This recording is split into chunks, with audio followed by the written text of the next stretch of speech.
3월 8일, 5, 6월 문학 첫날 시작하도록 하겠습니다. 자, 어제하고 그제하고 어제 이런저런 이야기를 많이 했기 때문에 그 소설은 하기가 바쁘고 해서 짧게만 이야기하고 빨리 넘어가겠습니다. 또 읽을 자료도 있고 또 읽어야 될 작품도 있고 그죠? 그래서 빨리 하도록 하겠습니다. 그래도 우리가 전반적으로 이거는 해야 된다, 그죠? 자, 흐름을 봐야 되니까 1, 2월은 현대시에 했고 그럼 3, 4월은 현대 소설 할 거고 5, 6월은 고전 하는데 시가가 있고 산문이 있고 그 다음에 7, 8월은 기출 볼 것이고 그 다음 모의고사 보고 그죠? 이 흐름을 계속 쥐고 있습니다. 이게 문학을 어떻게 할까 고민을 무지 많이 했던 적이 있는데 처음에 내가 이 문학 6개월 계획을 세울 때는 아주 초창기에는 이 고전을 제일 앞에 한 적이 있습니다. 1, 2월에 한 적이 있었거든요. 해보니까 어떤 문제가 있냐면 시하고 소설을 해야 될 게 너무 많아지더라고. 그러니까 예를 들어서 처음에 시작할 때 내가 고전 시가 산문을 1, 2월에 하고 그럼 시 소설을 뒤로 빼봤거든요. 그렇게 한 이유는 고전 산문과 시가와 산문이 내용이 많고 그래도 저거는 약간 정형화된 답이 있는 거잖아요, 그죠? 그래서 미리 하면 그 학부 과정에서 공부를 많이 했을 테니까 쉽게 따라오고 이해하기도 좋게 따라오고 생각하고 시작했는데 그게 큰 오산이었던 기억이 있습니다. 그때 내가 완전 힘들었던 적이 있어요. 야, 이 사람들이 하나도 공부 안 하는구나 하는 생각을 너무너무 충격받아가지고 내가 문학을 하면서 그때만큼 힘들었던 적이 없었던 것 같아요. 그때 얼마나 충격을 받았냐면 나는 이제 학부 과정에서 또는 그 고전시가 산문 정도는 어느 정도 하고 올라올 줄 알았거든. 근데 진짜 고3보다 실력이 안 된 걸 내가 확인했습니다. 알아듣지도 못하고. 그래서 너무 힘들어가지고 내가 내년에도 내가 1, 2월에 고전시가 산문하면 내 진짜 손에 작아진다는 생각으로 하지 말아야 되겠다는 생각을 했습니다. 그래서 문학을 처음 시작할 때 뭐부터 하는 게 좋을까 고민하다가 그래, 시부터 해야지. 보통 문학을 공부할 때 우리가 일반적으로 고등학교에 올라가는 애들 있잖아요, 그죠? 올라가는 애들도 뭐부터 가르치냐면 이미 중학교 때부터 시나 시가부터 가르칩니다. 그걸 짧은 거에서 긴 거로 가야 돼요. 긴 거에서 짧은 거니까 너무 힘들어지잖아요, 그죠? 짧은 거에서 긴 거로 가야 돼요. 그래서 보통 중고등학교 학원에서조차도 시나 시조부터 가르칩니다. 현대시와 시조부터 가르친다고. 뭔지 알겠죠? 그래서 이제 그 문학에 대한 이해가 조금 되면 이제 소설로 가고 이렇게 해요. 그렇지 않으면 애들 읽어내기 힘들기 때문에. 그런데 나는 임용 강의하면서는 고전은 그래도 답이 있으니까 빨리 해도 저거는 쉽게 이해하겠다라고 생각하고 했는데 그게 아니었던 거죠. 그러니까 어떤 약간 스탠스 꼬여버렸는데 그 당시에 시를 3월에 들어가니까 3월부터 해야 될 것들이 갑자기 많아지고 소설을 5월 하니까 5월부터 읽어야 되는데 초창기부터 읽을 생각을 안 하고 있으니까 5월부터 읽는다 해봐야 몇 편이 읽겠어요, 그죠? 그래서 굉장히 낭패를 봤던 적이 있습니다. 그러면서 이제 바꾼 게 지금 이 체계로 바꿨거든요. 그럼 여러분들 질문을 하겠죠. 그럼 뭐 처음부터 그러면 시, 소설, 고전 이렇게 조금씩 해 나가면 안 되느냐 이렇게 하겠지만 그거는 더 낭패죠. 이도 저도 안 되는 꼴이 되는 거지. 그렇지 않습니까? 그거 체계를 세워서 1, 2월에 뭘 하고 3, 4월에 뭘 하고 그렇게 계획을 세워 나갈 수가 없습니다. 그죠? 그럼 또 생각할 수 있겠지. 그것도 개론적 수준에서, 전반적으로 이제, 문학 개론이라는 개념에서 있잖아요. 그죠? 먼저 접근하면 되지 않냐라고 생각하겠지만, 그걸 보겠어요? 학원에 와서? 문학 개론을 보자 하면 보겠냐고? 안 보죠. 왜? 요즘에는 다들 하는 이야기가 이론도 보기 싫어하는데. 그렇잖아요. 여러분들 이론도 보기 싫어하잖아. 그죠? 내가 예를 들어서 초창기에 내가 엄청 내가 노력을 많이 해서 만들어 놓은 게 저번에 우리가 3, 4, 1, 2월 할 때 현대시와 관련된 이론들 있잖아요. 그죠? 그 내가 김준호 실론을 너무너무 좋아하기 때문에 약간 나의 사심이 들어간 그런 책이기도 하고 내가 대학 1학년 때부터 손에 끼고 다니면서 봤던 그런 책이기도 하고 그래서 너무나도 익은 그 작품, 책이기도 하고 그보다 더 좋은 책을 본 적이 없으니까 내가 이 책은 꼭 정리해서 줘야지 라는 생각으로 처음에 접근했거든요. 근데 그것조차도 읽기를 무조건 굉장히 힘들었던 기억이 나거든. 그래서 이론을 이제 많이 빼고 최소한만 하고 계속 작품 많이 읽어야지라고 생각하면서 올해도 여러분들 그렇게 간 거잖아. 그죠? 그 이론이 사실 많이 빠진 거예요, 그거. 그래서 내가 고민을 굉장히 많이 했다고. 처음에 할 때 한 5주 정도는 그래도 5, 6주 정도는 이론을 그래 꼭 하지 않으면 안 되겠는데 하는 생각 때문에 할 수 없이 계속 한 거예요, 사실은. 그렇지만 끝으로 갈수록 작품을 읽을 시간이 없으니까 그 이론을 빼고 차라리 작품을 더 읽는 식으로 가야지. 그래도 시를 공부하는데 시, 화자, 정서, 그죠? 또 그렇지 않으면 뭡니까?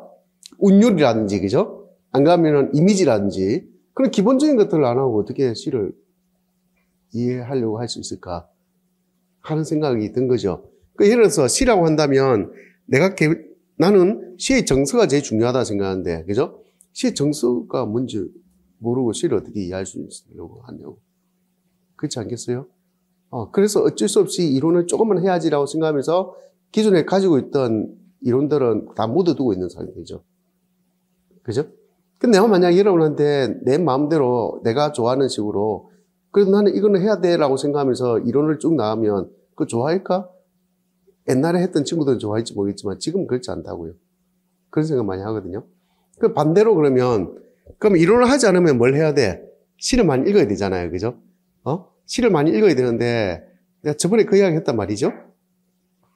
그 시를 한 80편 정도는 자기 손으로 직접 분석해 봐야지. 이런 이야기 했는데 실제로 80편 분석하는 친구가 그렇게 많지가 않아요. 분석했다 하는데 많지가 않다고. 어떻게 그걸 확인할 수 있냐면 어떤 작품이라도 툭 던져 넣었을 때 80편 정도 읽으면 있잖아요. 어떤 작품을 툭 던져 넣어도 자기 나름의 분석틀을 가지고 있어야 돼요. 맞잖아요. 그럼 예를 들어서 이 시의 운율은 뭔지, 시적 화자는 무엇인지 있잖아. 시적 화자는 누구인지, 어떤 정서를 가지고 있는지, 맞잖아요. 그러니까 이게 이미지 중심의 시인지, 운율 중심의 시인지, 주제 중심의 시인지, 맞잖아요. 그 정도 뽑아내고, 그럼 시적 화자가 작품 안에 있는지 바깥에 있는지, 그죠? 안에 있는 것과 바깥에 있어서 나타나는 시 속에 시에서 말하는 정서의 차이가 어떻게 드러나는 건지, 맞잖아요. 이미지가 상승적인지 하강적인지 감각적인 이미지 중심인지 그것들이 어떻게 결합되는지 그것도 알아야 되고, 그죠? 또 예를 들어서 그 시를 읽을 때 뭡니까? 시적 화자의 정서가 그러면 시적 화자의 태도는 어떻게 드러나는지 그에 대한 반응은 어떻게 드러나는지, 맞잖아요. 그런 것도 알아야 되겠고, 그 다음에 시의 행간 중에서 좀 상징적인 시어가 있다든지 있잖아요. 그죠? 또 더 크게 본다면 표현법이라는 것이 분명히 존재하는데 그 표현법에 나타나는 특징이 뭔지, 그 표현법들이 의미한 거가 뭔지, 맞잖아요. 시는 함축성이 중요한데 시가 함축적이라면 그것이 이미지, 상징으로 함축성이 나타나는지 안 그러면 행간 읽기로 함축성이 나타나는 건지. 내가 막 생각나는 대로 지금 떠들고 있습니다만은 굉장히 할 게 많다고. 시 한 편 분석하는데도 그걸 파악하는 것이. 그렇지 않겠어요? 그렇게 해서 자기가 막 이렇게 분석해서 그 한 가지 틀 속에 만들어내야 되는데 그게 쉬운 일이겠냐고. 해보면 무지 힘든 이야기죠. 그게 80편이 해봐야 된다고 내가 이야기하지만 그 하루에 한 페이지 하더라도 80이 그런단 말인데 그게 쉬운 일은 아니죠. 그죠? 근데 그걸 할 수 있는 사람이 그렇게 많지 않죠. 사실은. 했다 하더라도 제대로 하는지도 모르겠고. 그래서 소설이 온단 말이야. 응? 소설도 마찬가지였어요. 소설 이론 책들을 가지고 와가지고 이제 오만 소설의 이론을 다 정리했거든요. 근데 엊그제 이사하면서 테일러의 텐션에 대한 걸 예전에 내가 그 책으로 묶어놓은 걸 발견했는데 하면 구경시켜 주도록 하겠습니다. 어떤 게 이론인지. 우연히 발견했어요. 예전에 이만큼 모아놓은 걸 다 버렸다 했잖아요. 그죠? 그게 어디에 꽂혀 있을지 모르겠지만 그거는 살아있더라고. 그런 식으로 그런 이론은 우리가 하지 않거든요. 지금은 그 약간 비평 이론 쪽에 해당되는 내용이고 우리가 생각할 때 인물에 대한 이야기를 할 때 전에 그 이야기 한번 하는 게 기억이 나는데 소설 속에서 인물을 평면적으로 볼 것이냐, 입체적으로 볼 것이냐, 주동적으로 볼 것이냐, 반동적으로 볼 것이냐 그 다 이론에서 나온 거거든요. 맞잖아요. 근데 우리가 중학생이 보는 교과서를 보더라도 책을 보더라도 소설 이론하면 소설의 인물들의 특징을 어떻게 밝혀낼 것인가 하는 것이 굉장히 간단하게 제시되어 있지만 그게 그리 간단한 내용이 아니라고요. 실제로는 굉장히 복잡한 거에서 굉장히 간소화돼서 중학생이 보게끔 하는 그런 간단한 이론을 넣어있는 거라고. 뭔지 알겠죠? 그런 건데 이 소설도 마찬가지로 뭔가 정리를 무지 많이 해놨거든요. 무지 많이 해놨는데 저것도 내가 생각해 보니까 내가 작년에 이것도 한 5주차인가 6주차인가 했던 거 기억이 나거든요. 그 정도 잘은 주지 않았나 하는 생각이 드는데 올해도 아침까지 내가 이 소설 이론을 하지 말아야지 이제는 생각하고 안 했어요. 안 하다가 아니야. 그래도 기본적인 건 안 하면 또 처음 오는 친구들한테 직무유기가 될 것 같아서 그래 해야 돼 저거는 라고 하면서 내가 아까 8시 반 넘어서 복사해달라고 했어요. 그래서 급하게 또 한 거야. 뒤에 있던 거 다 빼버리고. 그 왜 할 수밖에 없냐면 소설도 기본적인 이론을 공부하지 않으면 소설 이해가 어려워요. 그렇다 해서 여러분들 이 앞쪽에 해법문학 현대소설 앞쪽에 있는 소설의 특징들이랑 쭉 적혀 있잖아요. 왜? 소설 이론들이 적혀 있는데 현대소설 핵심 노트라고 14축부터 쭉 있거든요. 이것도 사실 잘 안 봐요. 가장 기본적인 것들인데도. 그리고 조금 더 폭넓은 관점에서 접근을 하지 않으면 이 굉장히 기본적으로 잘 정리되어 있는 이런 내용도 생각보다 꼼꼼히 행간 읽기라면 읽어내기 힘들어요. 그리고 이게 전부라고 생각할 수 있다고. 그게 아니란 걸 여러분들 대학 시절에 소설 이론을 열심히 공부한 사람은 모르겠지만 그렇지 않은 사람은 볼 기회가 없었을 수가 있다고. 그래서 최소한만 할 생각입니다. 올해도. 최소한만 할 생각이에요. 그 다음에 요즘에 최근에 이제 현대 소설이 나오는 경향을 보면 여러분들 알다시피 행간 읽기를 많이 하잖아요. 왜? 그죠? 아침에 올해 합격한 친구들의 합격 수기를 다시 한번 쭉 봤거든요. 현대 소설 어떻게 했다라고 봤는데 인상적인 사람이 이제 임 선생 보니까 그런 이야기 했었어요. 자기는 오래 공부하면서 소설 이론은 작품은 그리 많이 보진 않았다. 그죠? 그런 이야기하고 하는데, 작품은 그리 많이 읽지 않았다. 전문을 다 읽지 않았다. 이런 이야기 하더라고요. 근데 그 선생님 글에 보니까 어떤 내용이 있었냐면, 장비 20세기 한국 소설사, 한국 소설, 현대 소설은 전문은 다 읽었다 그래요. 그럼 여러분들 생각할 때 몇 편 정도 읽었을 것 같아요? 작품은 전문은 다 많이 읽지 않았다 하는데, 장비 현대소설, 은 다 읽었다라고 하거든요. 이거 50권짜리입니다. 내가 이야기를 하는 이유는, 나는 그렇게 생각하거든요. 소설을 전문을 읽지 않고 소설 공부한다는 것은, 진짜 우리가 뭐하고 비슷하냐면, 이런 그런 거 봤나? 왜, 옛날에 TV에 오락 프로 같은 데 보면 있잖아요. 자, 이게 전체 사진이야. 맞잖아요. 전체 사진인데, 왜 이 부분만 보여주고, 이게 뭔지 예측해가고 가는 거. 혹시 그런 오락 프로 본 적 있나요? 그러면 자기는 오락 프로니까, 이 부분만 보여주면서, 자, 이게 뭘까요? 이 물어보는 거 있잖아요. 왜? 그런 오락 프로가 있던데, 알아맞추는 게 있던데, 똑같은 거죠. 그렇지 않아요? 소설을 전문을 읽지 않고 우리가 조각조각 나 있는 걸 보면서 그 소설을 이해한다는 것이 어떻게 가능한 이야기인가? 근데 임 선생님 글에 보면 자기는 작품을 그리 많이 읽지 않았다 하는데 장비 현대소설 전집은 실제 50권짜리란 말이에요. 그 작품을 얼마나 많이 읽었단 말이 돼. 그렇죠? 원래 그런 거예요. 그래서 내가 합격 수기를 보면서 여러분들 행간 읽기를 잘해야 돼요. 자기가 생각하는 얼마 읽지 않았다는 개념하고 그걸 있는 그대로 고지 그대로 받아들이면 안 된다는 뜻이에요. 예를 들어서 어떤 사람이 예를 들어서 저는 이론은 보지 않았어요. 라고 하는 것을 아예 안 봤다라고 생각하면서 진짜 이론은 보면 안 되는구나 생각하면 안 된다고요. 그러면서 임선생 글에 보면 뭐라고 되어 있는지 아나? 예전에 서술형이나 객관식이 넣었던 기출되었던 이론들 다 꼼꼼히 챙겼다고 되어 있어요. 아니 그러면 이론책을 엄청 많이 본 거지.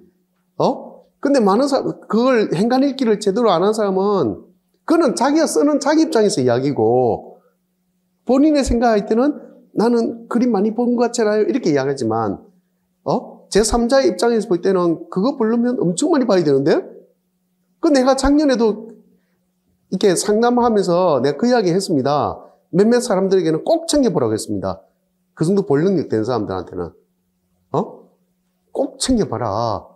그 당시 예전에 서술형부터 나온 것부터 해서 객관식까지 우리가 기출문제 할 때는 볼 시간이 없으니 그게 나왔던 이론이라든지 작품이라든지 언급되어 있는 기본적인 개념 있잖아요. 키워드 있잖아요. 그거는 꼭 챙겨봐야 된다라고 강조했습니다. 여기 있는 사람들 중에도 그 이야기 들은 사람이 있을 수도 있고 없은 사람이 있어요. 그거 봐야 될 정도 되는 사람이면 내가 꼭 챙겨봐랍니다. 왜 그 이야기 하겠어요? 안 보면 안 되기 때문에. 그 기본이라서 그래요. 근데 사람에 따라서 잘못 받아들이면, 진짜 이론은 안 봐야 되는구나, 라고 생각한다고요. 그게 안 그래요, 그게. 뭘 말하는지 알겠죠?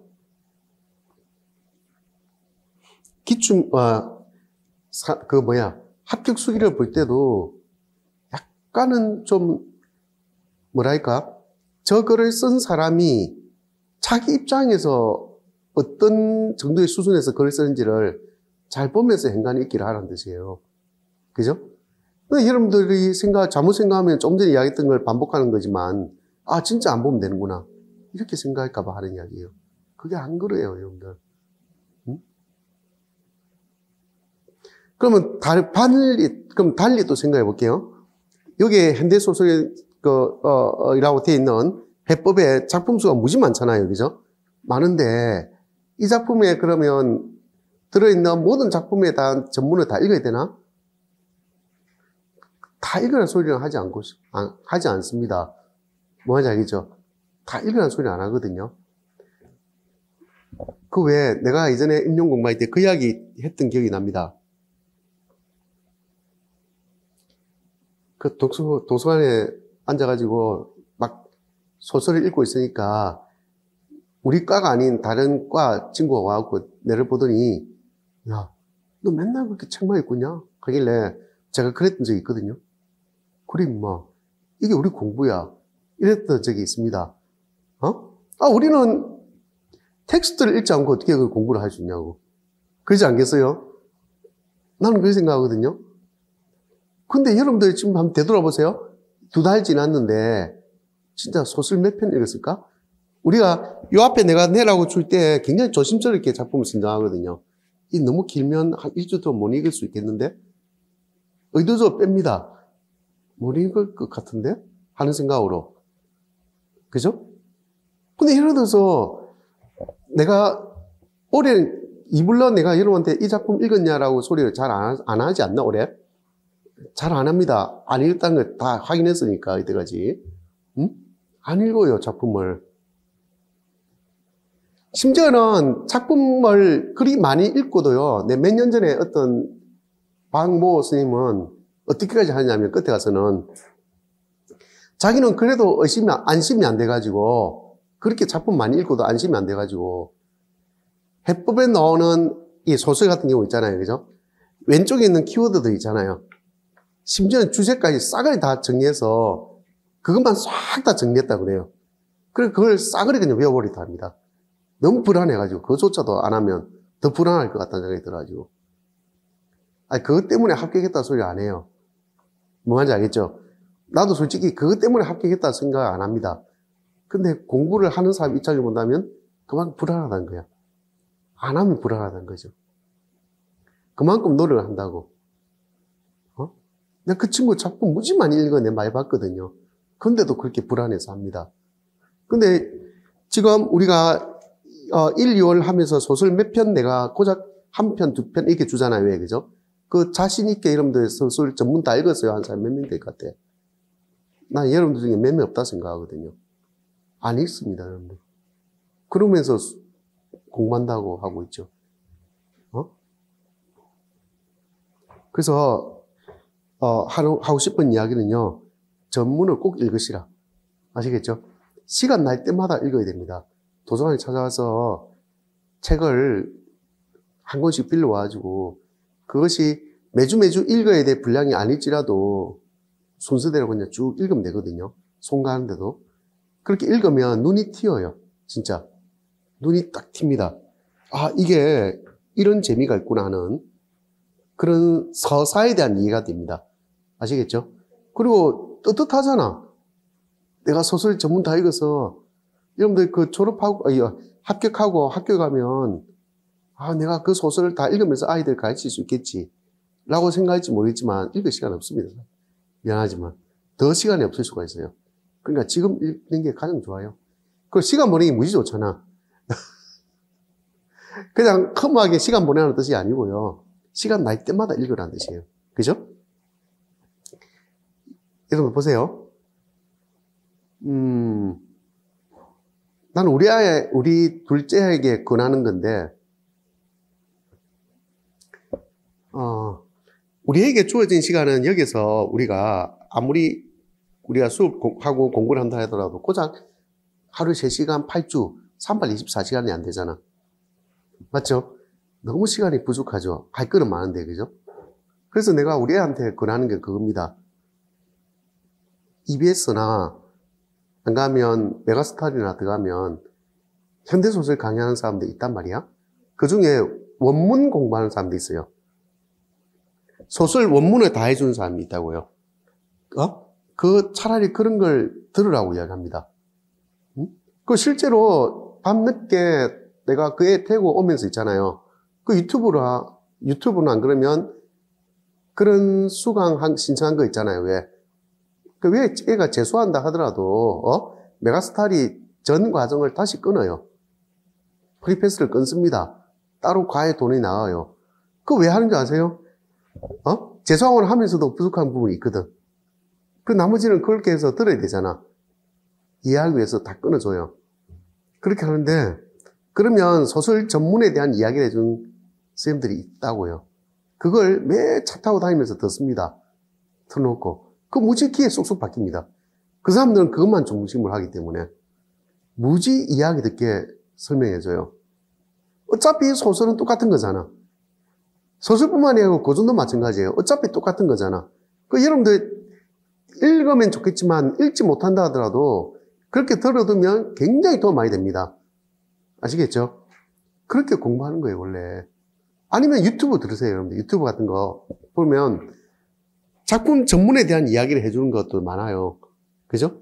근데 그것만 들으란 말이 아니고 나는 뭐 하는 거야? 읽을 수 있는 거는 읽고 본인 스스로가. 우리는 들으면서 수업하는 게 아니잖아. 시험 문제 푸는 게 아니잖아. 텍스트 읽으면서 시험 문제 푸는 거지. 그렇지 않겠어요? 그래서 읽을 때 그런 방법으로도 이용하라고. 아시겠죠? 이용하는 게 훨씬 유리합니다. 한때 EBS가 전공국어 임용 시험 준비하는 사람들로 인해서 EBS 문학이 운영된다고 이야기 했던 적이 있습니다. 예전에 그런 적이 있었어요. 코로나 이전에. 그만큼 많이 들었습니다. 활용하세요. 무슨 말인지 알겠죠? 나는 왜 활용 안 하는지 모르겠다. 듣고 있어요? 그 무지 도움 많이 됩니다. 그러면 그게 어떤 면에서 도움되냐면 여러분들 학교에 갔을 때도 도움돼요. 어차피 여러분들 학교 가면 가르쳐야 되잖아요. 왜, 그죠? 그렇게 하시라고요. 근데 나는 우리가 수능을 하는 건 아니잖아요. 그죠? 그래서 나는 행간 읽기에 좀 집중할 생각이에요. 이제는. 그래서 작년에도 여러분들 보면 알겠지만 이 텍스트를 열심히 읽잖아요. 왜, 그죠? 읽으면서 행간 읽기를 해볼 생각입니다. 그럼 구절 읽기 같은 거 있잖아요. 왜, 그죠? 왜냐하면 요즘 시험 문제가 그렇게 나오니까. 무슨 말인지 알겠죠? 그래서 강조점을 두고 그냥 다양한 형식으로 공부할 수 있는 분량을 찾아서 나한테 유리한 방향으로 있잖아요. 공부해 나가는 게 맞다. 그리고 문학은, 그것도 괜찮습니다. 내가 여러분한테, 내가 처음 공부한 사람한테는 하라 소리를 잘 안 하는데, 한번 공부해봐서 조금 감이 있는 사람들한테는 수능 특강을 꼭 보라고 합니다. 맞죠? 문학 수능 특강을 꼭 보라고 하는데, 그게 출제와 굉장히 유사한 내용들이 많아요. 그죠? 그 다음에 거기에서 출제되는 굉장히 많습니다. 꼭 보라 하는데, 그런 것들을 여러분들 EBS를 통해서 들어도 됩니다. 알겠죠? 거기서 객관식 문제 푸는 거 빼놓고 나면 어차피 텍스트 이해는 도움 많이 된다고요. 누구든지 여러분들 생각해 보세요. 고등학교 선생님들이 가장 자신 있어 하는 과목이 뭔지 아나? 문학입니다. EBS 강의하는 사람들이 제일 자신 있어 하는 게 뭔지 아나? 문학이고요. 수능 강의하는 사람들 중에 제일 자신 있어 하는 영역이 미안하지만 문학입니다. 그 문학 안 하고 수능을 어떻게 강의할 수 있겠어요? 그렇지 않겠어요? 그 사람들은 도 같은 사람들이에요. 내 같은 사람보다 훨씬 낫죠? 진짜 그렇다고 생각합니다. 그래서 그런 걸 이용해서 들으라는 거예요. 아시겠죠? 자, 오늘은 이 정도 하고 텍스트를 꼭 읽으란 말하고 이론이 꼭 필요하다는 말, 그죠? 그 이야기를 꼭 전합니다. 그리고 하지 않았다면 현대시, 지금도 늦지 않았으니까 보세요. 현대시를 여러분들 EBS나 또 그렇지 않으면 유튜브로 보는 것은 권하지 않습니다. 시는. 왜냐하면 이거는 100% 자기가 하지 않으면 안 되기 때문에 그래요. 아무리 많이 들어도 자기 스스로가 분석해보지 않으면 모릅니다. 그래서 시는 내가 오죽하면 스스로 시를 써보라고 합니다. 써보고 이 사선을 줄 끄가면서 읽어보라 그럽니다. 그게 엄청나게 큰 도움이 되기 때문에. 이거는 내가 다른 사람 말하는 것이 아니고 내가 옛날에 그렇게 고등학교 때부터 그렇게 공부했었고 그 다음에 내가 좋아서 읽었던 시집도 그렇게 많이 읽어서 또 많이 받았기 때문에 지난번에 그런 이야기 했잖아. 왜? 백석의 사슴도 나 그렇게 읽었다고. 그게 그렇게 중요한 거 유명한 시집인지도 그 당시에 몰랐습니다. 그냥 읽고 너무 좋아서 책을 샀다가 그냥 읽는 게 생각보다 만만치 않아서 사선으로 끄어가면서 읽었을 뿐이죠. 그렇게 읽으면 눈에 쏙쏙 들어오거든요. 이해됩니까? 그렇게 시는 입에서 아무리 좋은 강의 들어도 자기가 해보지 않으면 아무 의미가 없습니다. 아시겠죠? 근데 소설은 달라요. 여러분들 많은 소설을 다 읽어내기 힘들거든? 그죠? 그리고 스토리를 많이 들으면 들어도 좋아요. 그 스토리가 서로 비슷하게 연결되거든요. 이야기가, 구조 자체가 비슷하기 때문에 그래요. 그리고 그 사람들이 콕콕 찍어주는 내용들 있잖아요. 왜, 그죠?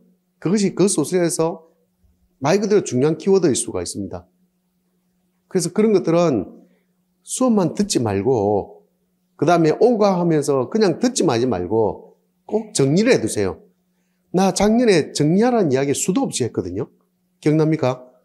소설이든 뭐든 짤막짤막하게는 꼭 정리해두라 합니다. 그거 지금은 볼 때는 알겠거니 생각하잖아요. 그죠? 모릅니다. 그거 까먹습니다. 그래서 꼭 정리해두세요. 길지 않게 짧게라도 정리해두기 바랍니다. 끝. 됐습니까? 예.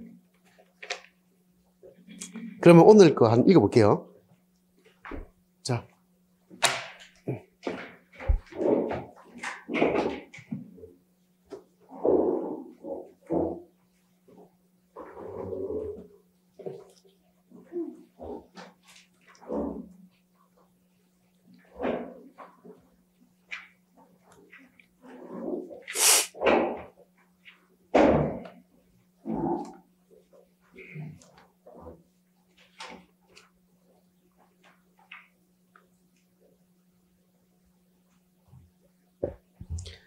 현대소설 핵심 노트에 해법에 보면 이런 말이 나와요. 그 소설의 특성에 보면 허구성, 개연성, 진실성, 산문성, 서사성, 예술성 이런 게 나오잖아요. 왜 그죠? 그 중에 우리가 소설의 특징하면 가장 많이 언급되는 게 허구성과 개연성이잖아요. 왜, 그죠? 그걸 제일 중요하게 생각합니다. 근데 가끔 이런 질문을 하는데, 소설의 특성인데 왜 진실성을 이야기할까? 이런 이야기를 하거든요. 혹시 생각해 본 적 있나? 예. 소설의 특성이 왜 진실성이 들어갈까? 응? 어? 그게 진실성이라고? 예를 들어서, 홍길동이 만약에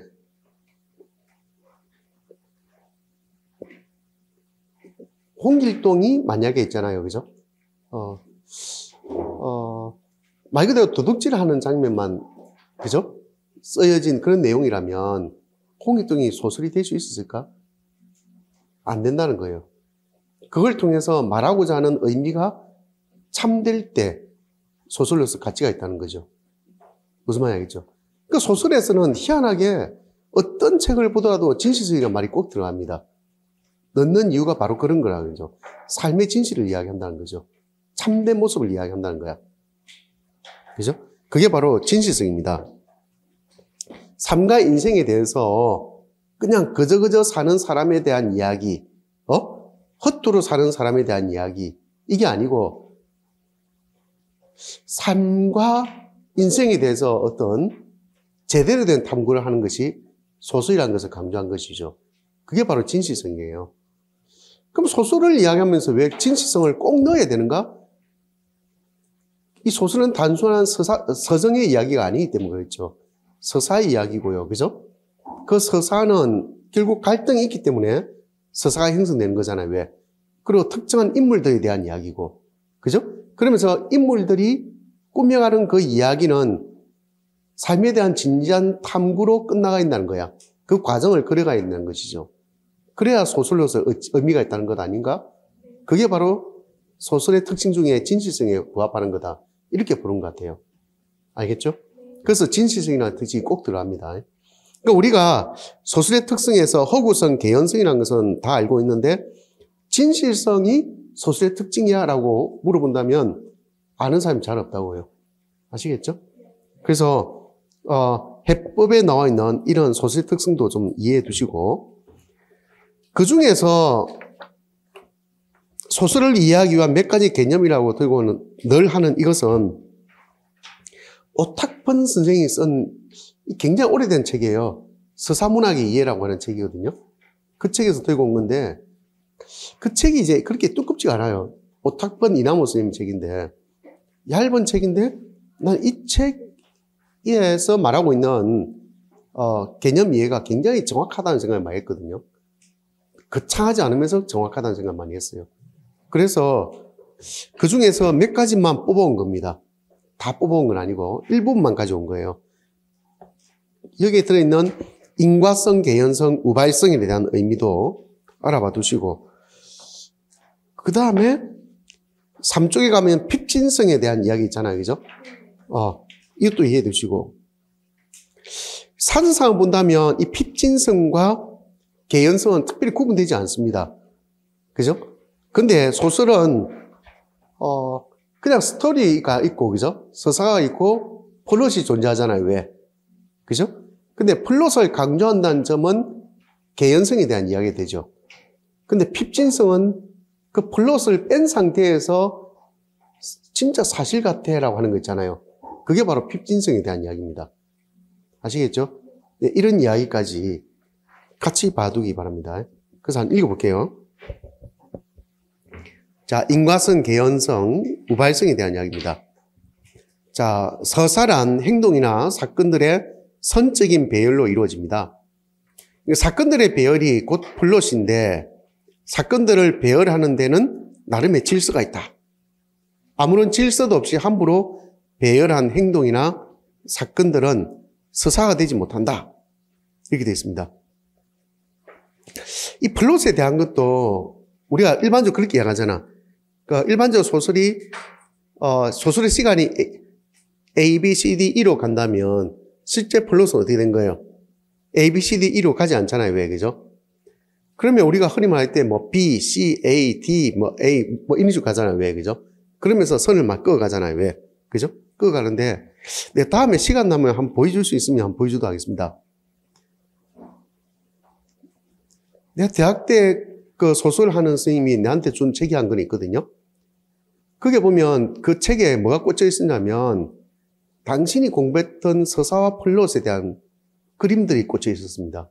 그날 잊고 있다가 그제 이사하면서 봤는데 그 내용을 보고 깜짝 놀랐습니다. 아, 이게 플롯과 서사가 그냥 그림이 우리는 굉장히 단순하게 그려지잖아. 생각해보면 뭐 A, B, C, D, E 이걸 그래서 B, A, C, A, 뭐 D 이렇게 해서 이렇게 서로 연결된다고. 이거 시간적 순서에 의해서 흐르는 게 아니라고 이야기하잖아요. 왜?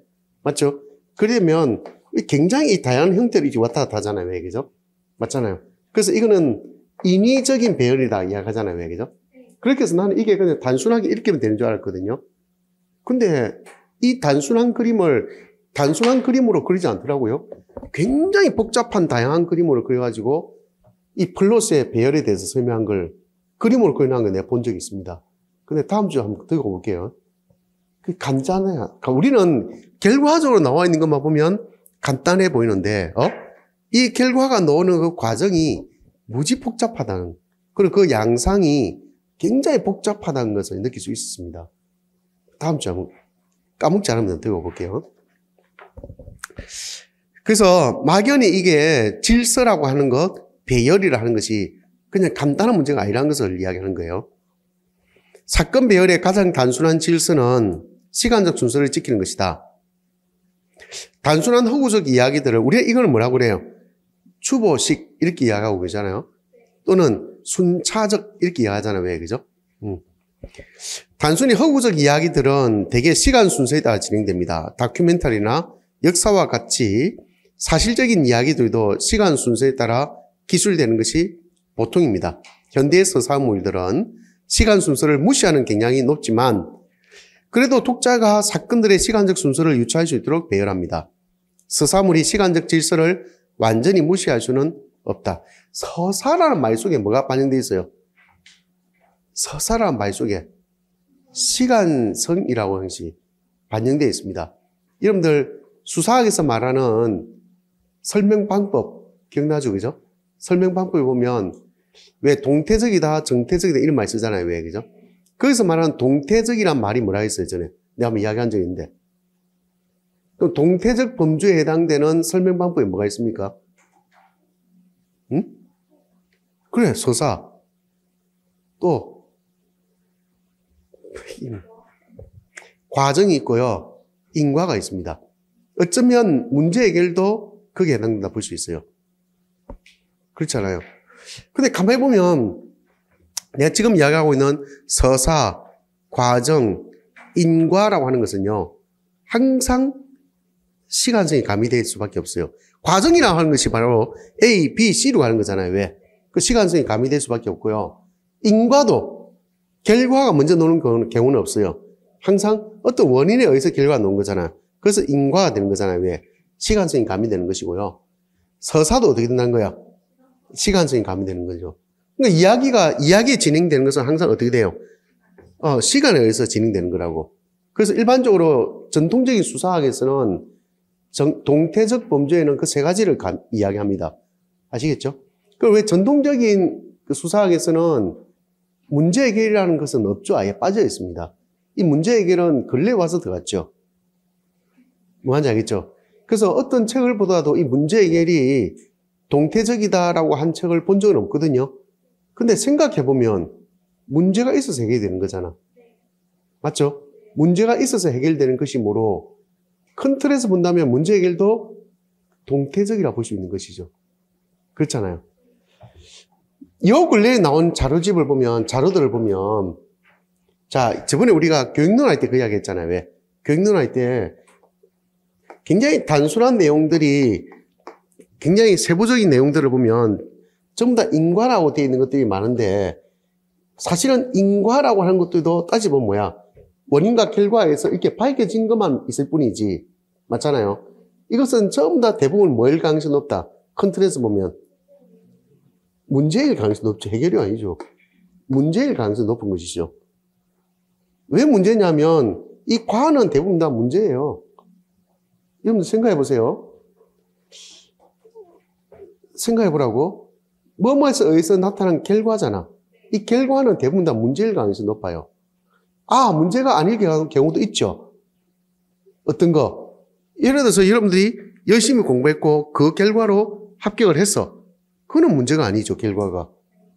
맞잖아요. 그런 거 빼고 우리가 흔히 말하는 설명적인 글 있잖아요.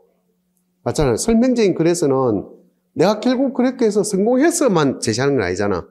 그걸 빼고 나면 전부 다 결과는 뭐일 가능성이 높아? 문제로 향합니다. 그렇지 않습니까? 요즘에 나오는 책들이 다 그런 식으로 이야기하더라고. 그림을 읽게 그려요. 이런 식으로 그립니다. 아시겠죠? 이 세부적인 건 전부 다 인과예요, 인과. 어쩌면 좀 더 넓은 테두리를 본다면 넓은 테두리에 있는 이것도 따져보면 인과예요. 뭔지 알겠죠? 이렇게 그리더라고. 근데 이것들은 결국 묶여서 뭐가 된다고? 문제가 되는 거라고, 이게. 아시겠죠? 그러고 나서 이 문제가 나오니까 그 다음 뭐가 나오는 거야? 해결이 나오는 거죠. 그래서 임용시험에도 이미 그 비슷한 문제가 몇 문제는 나왔잖아. 교육론에서, 그죠? 그게 그럴 수밖에 없는 게 우리가 여러분들 간과한 것 중에 한 가지가 뭐냐면 좀 전에 내가 물어봤을 때 인과할 때 과가 뭐냐 물어보니까 해결이 됐잖아요. 그렇게 생각하고 있을 수 있다는 거죠. 아니에요. 이것 자체가 바로 문제라는 거야. 됐죠? 그럼 그걸 어떻게 해결할까를 설명한 것이죠. 그래서 전체적인 틀에서 보면 100% 뭐라 돼? 문제가 해결이 됩니다. 전체적인 틀에서 본다면. 그죠? 그러니까 결과적으로 본다면 문제 해결도 어떻게 되는 거예요? 문제가 있고 난 뒤에 해결이 있는 거잖아. 그리고 그게 해결이 된다면 여기에도 뭐가 가미된 거다?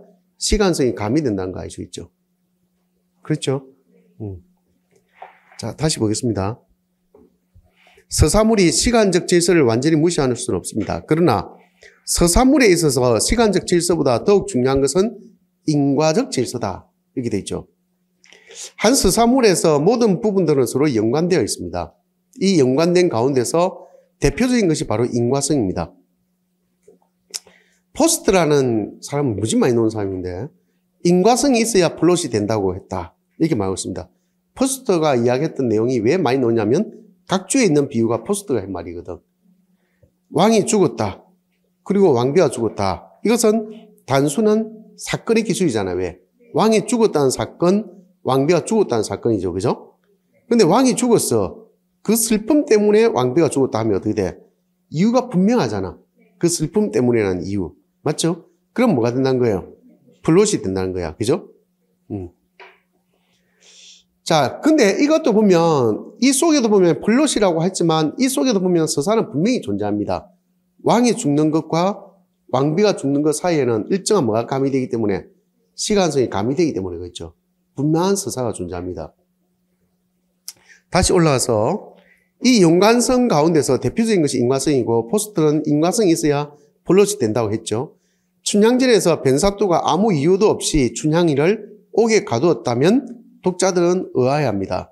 춘향이가 옥에 갇힌 사정이 이해되려면 변사또가 탐욕스러운 관리라는 점, 그다음에 춘향이가 변사또의 수청을 거부하고 정절을 굳게 지킨다는 점, 이것이 언급되어야 됩니다. 이걸 뭐라 하냐면 인과적 설명이랍니다. 인과적 설명이 반드시 있어야 됩니다. 그러니까 소설에는, 현대 소설에서는 인과적 설명이 많이 빠지죠. 굉장히 중간에 행을 많이 비워둡니다. 그리고 너무나도 이제 이게 플롯을 복잡하게 꾸미다 보니까 그나마 친절한 플롯들은 어떻게 하느냐면 앞에 번호를 매겨주죠. 그나마 번호를 매겨주면 이 번호 오는 내용은 다른 내용일 수 있겠다라는 그걸 암시시켜주고 그 번호가 있기 전에는 중간에 한 줄 행을 끊어줍니다.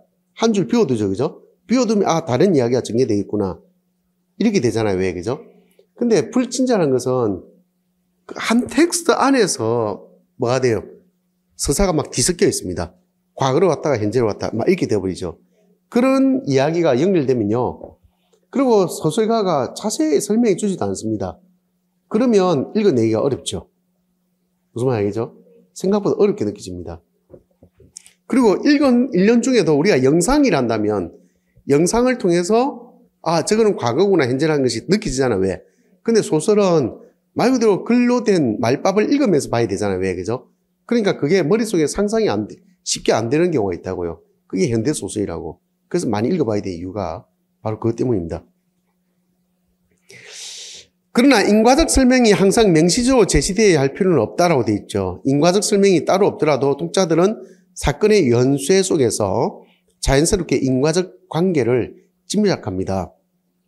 왕과 왕비가 서로 사랑하는 사이 좋은 부부였다면 다른 설명 없이 왕이 죽었다. 그리고 며칠 후 왕비가 죽었다라고만 하더라도 왕비의 죽음이 왕의 죽음과 연관이 있으리라고 쉽게 짐작할 수가 있습니다.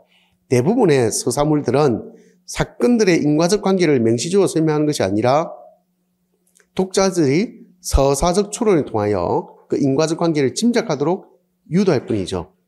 왜 그런 일이 벌어졌으며 왜 그런 행동을 하게 되었는가를 인과적으로 이해하는 일은 서사 읽기의 중심이라고 할 수도 있습니다.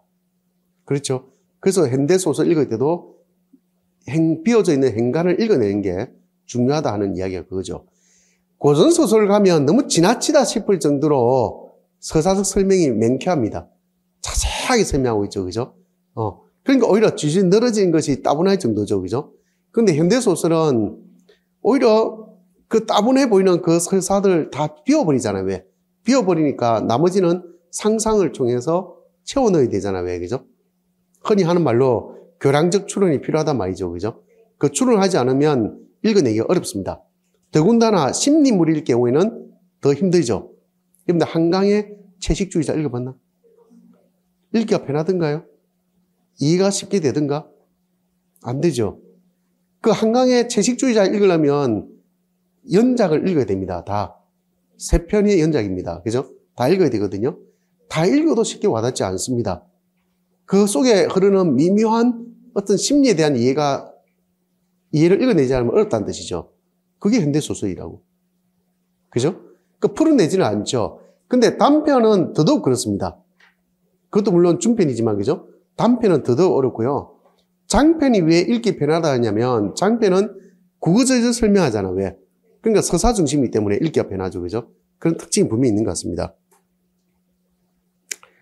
인과관계는 사건이나 행동을 독자가 수긍하고 이해할 수 있도록 해줍니다.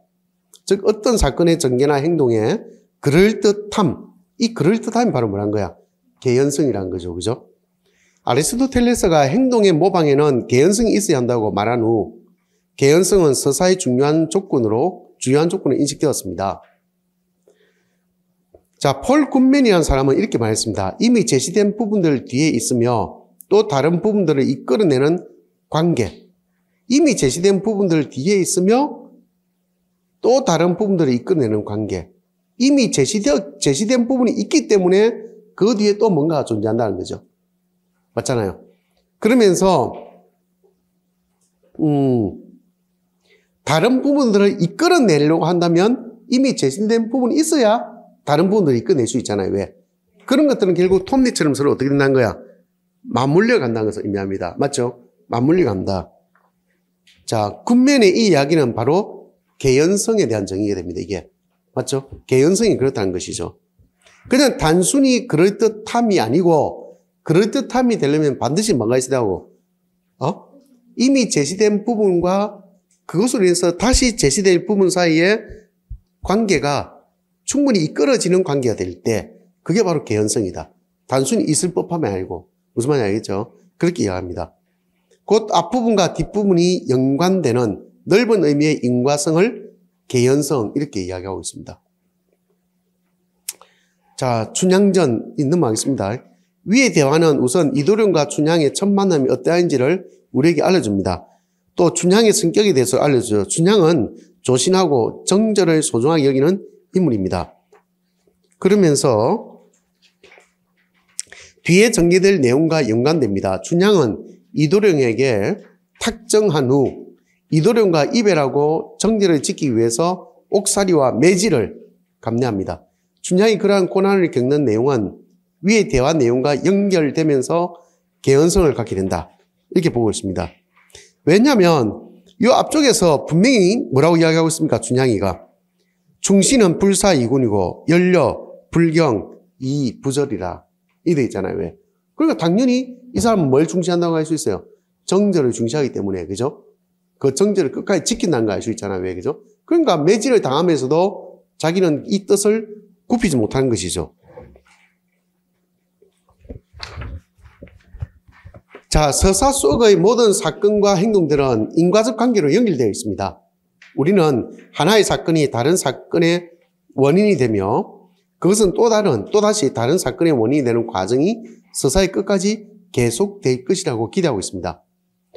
그러나 실제 서사문에서는 원인이 없는, 다시 말해 그 서사 안에서 아무런 설명이나 암시 없이 발생하는 사건들이 항상 존재합니다. 서정인의 강, 내가 이 강이라는 이야기 여러 번 했는데 작년에 들은 사람들한테 맞죠? 이 강을 내가 왜 인상적이게 보냐면 내가 학창시절에 문학 소설 읽고 비평하는 동아리를 만드는데 그때 동아리 만든 멤버 4명과 소설 강의하는 교수님하고 같이 앉아서 연구실에서 동아리 첫 할 때 첫 번째 읽고 토론한 내용이 이 강이었습니다. 서정인의 강. 강이라는 제목을 이야기하면 꼭 강이 소설 속에 등장하기처럼 보이잖아. 그죠? 그런 기대를 갖고 도대체 이 속에서 말하는 강은 무슨 강일까를 생각했던 기억이 납니다. 그러면서 그에 대한 이야기를 나눴던 기억이 나는데 이 소설은 어디에도 강은 나와 있지 않죠. 그죠? 그리고 이 소설이 은근 매력이 있는 소설이라고 느낀 이유는 너무 좀 뭐랄까 평범하고 의미 없는 짓인 것처럼 보이는데 그 속에 뭔가 아리어오는 느낌이 있어요.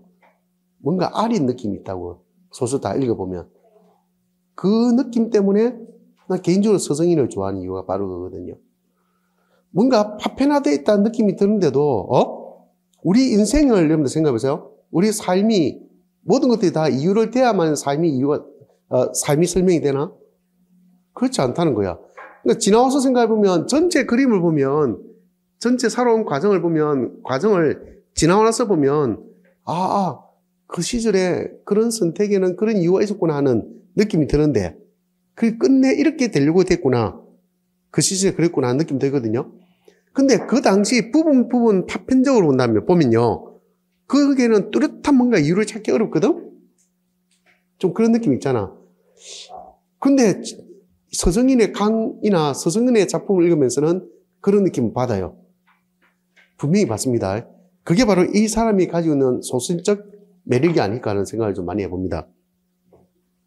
자, 다시 강으로 가서 서정인의 강을 보면 박씨와 이씨와 김씨가 함께 시골 잔치집에 갑니다.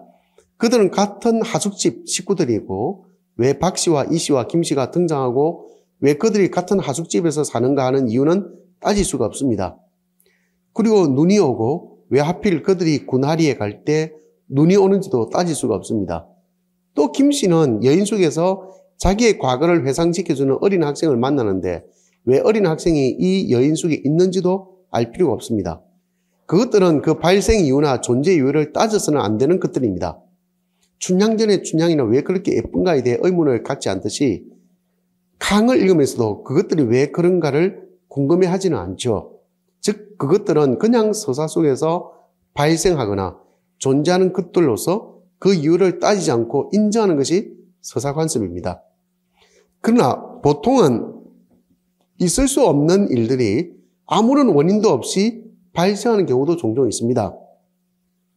옛날 이야기 속에서는 그런 일들이 자주 발생하는데 빨간 모자라는 동화에서 사냥꾼이 우연히 할머니 집에 떨려 여우를 죽이고 할머니와 빨간 모자를 구해줍니다. 옛날 이야기나 대중소설에서 우연적 요소가 흔한데 이때 우연적 요소가 흔하다는 것은 그 원인을 알 수 없는 일들이 많이 발생한다는 사실보다도 그럴듯하지 않은 일들이 많이 발생한다는 사실을 뜻합니다. 현대소설에서도 이런 우연은 얼마든지 있습니다. 김승옥의 무진경에서 주인공이 하인숙이라는 여자를 만나는 것은 우연이라고 해야 할 것입니다. 또 황석영의 산포 가는 길에서 영달과 정씨와 백하가 동행하게 되는 것도 우연이라고 할 수 있죠. 그럼 여러분들 그 생각이겠지. 아니 소설을 만들기 위해서 이불로 그런 사람들을 등장시켜서 그런 것 아니야? 라고 생각할 수 있겠지만 맞잖아요. 그럼 내가 한 개 물어볼게요. 그럼 여러분들이 여기서 만난 것은 내가 인위적으로 꾸며가지고 만들어가지고 여러분들이 그렇게 만난 거예요? 아니죠. 우연히 만난 거잖아요. 왜?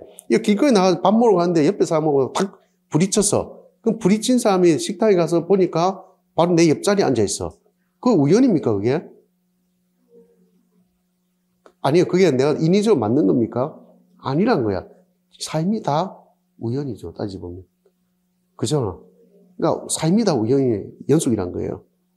그래서 다시 위에 올라서 그런데 일반의 옛날 이야기나 대중소설과 달리 무진경이나 산포 가는 길에서의 만남은 6, 70년대 한국에서 흔히 있을 수 있는 일이라는 것으로 그 만남의 우연성이라기보다는 그 만남의 개연성이다. 무슨 말인지 알겠죠?